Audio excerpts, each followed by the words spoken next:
We spend so much time and effort trying to improve our fitness that it can often be frustrating when we get back after a week or two's holiday only to find out that we've lost a lot of it, and it's probably going to take twice as long to get it back. I've just got back from a week-long holiday in Wales here in the UK, so I thought this would be the perfect opportunity to go through 5 simple tips to maintain your fitness next time you go away without putting in too much effort.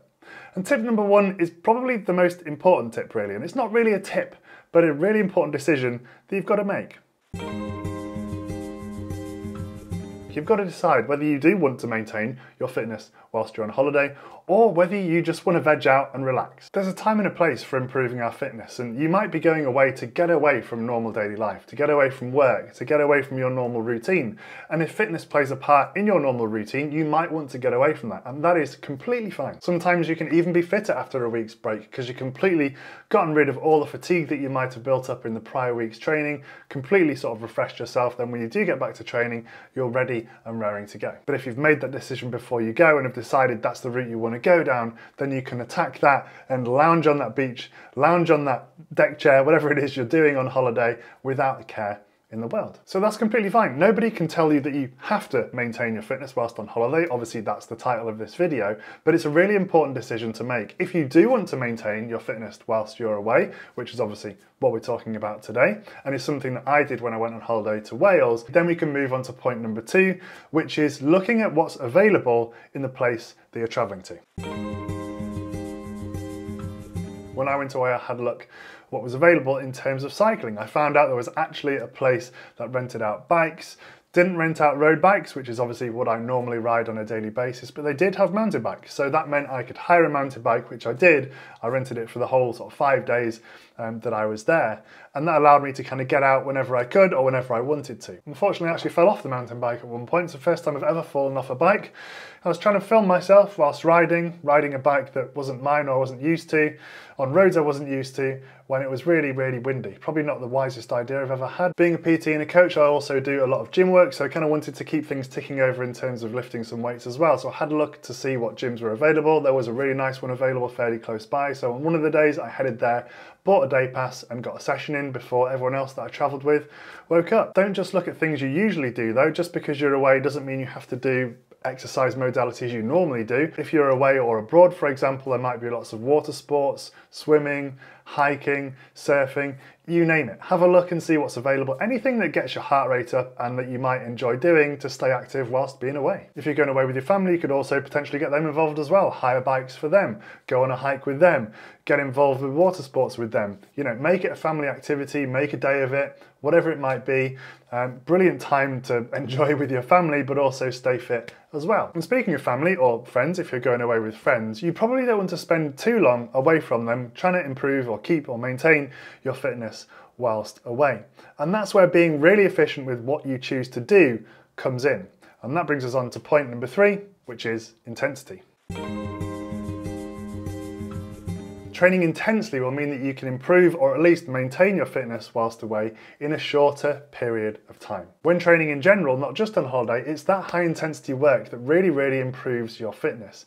It's that training at zone 5 heart rate or zone 4. Focusing on that intensity is going to be your sort of secret sauce when it comes to doing that. And the bonus of training intensely is that you don't have to do it for a long period of time. And what might be included in an intense session of half an hour whilst being away is picking the modality you want, whether it's cycling, swimming, running, whatever it is, and then doing 4 lots of 4 minutes on, 3 minutes off after a quick warm-up. And for those 4 minutes on, those 4 minutes hard work, working at 80 to 90% of your max heart rate or zone 3 of a talk test if you haven't taken a heart rate monitor.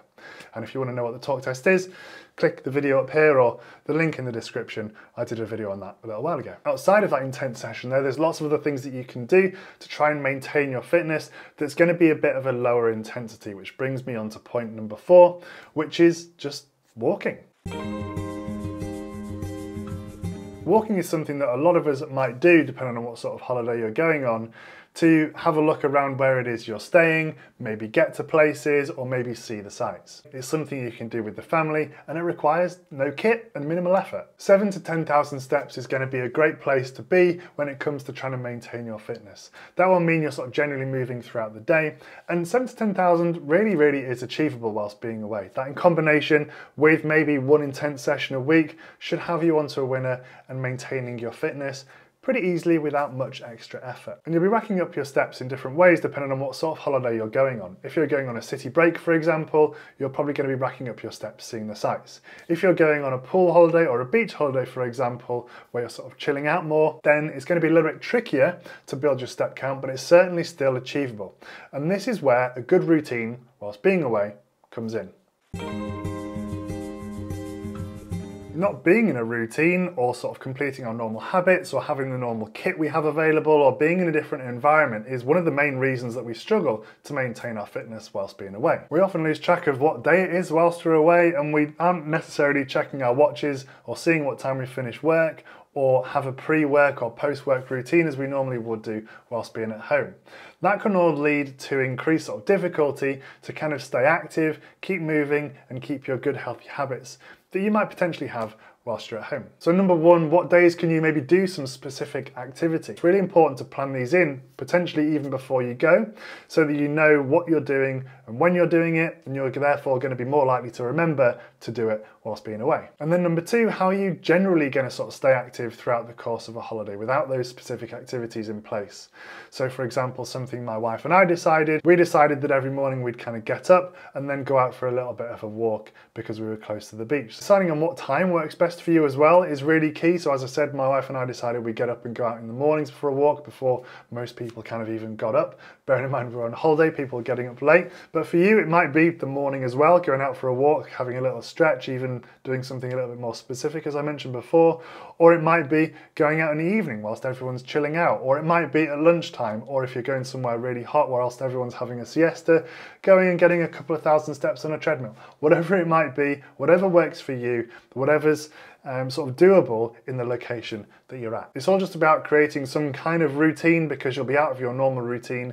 If you're away for a week, you can probably get away with sort of less of a routine. If you're away for 2 weeks, then you're probably going to need a little bit more of a concrete routine to just generally keep you moving throughout the course of the 2 weeks. Different things work for different people. When it comes to routine, it's really just about finding something that works for you, works for the location that you're at, and works for those who are around you as well, potentially if you're going away with others. Maintaining your fitness whilst being away really isn't hard. It just requires a tiny bit of planning, potentially before your holiday, about what you're going to do and when you're going to do it. And this means once you get back off holiday, it doesn't feel like you're starting all over again, and you're sort of getting back into your routine from a good standpoint. If you enjoyed today's video, do check out this one here, which is where I go through that method of tracking your training zones without needing any kit or anything, which is brilliant to use whilst being away. But thanks so much for watching, ride strong, and I'll catch you in the next one.